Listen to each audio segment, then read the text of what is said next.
பயப்படாதிருங்கள், இதோ எல்லா ஜனங்களுக்கும் மிகுந்த சந்தோஷத்தை உண்டாக்கும் நற்செய்தி. இன்று கர்த்தராகிய இயேசு கிறிஸ்து என்ற இரட்சகர் தாவீதின் ஊரிலே பிறந்திருக்கிறார்.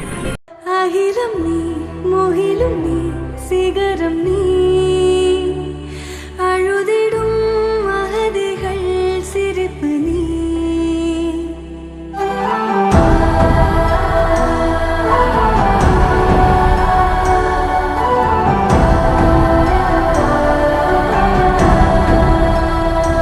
நிஜமும் நீ, நிழலும் நீ, ஒளியும் நீ,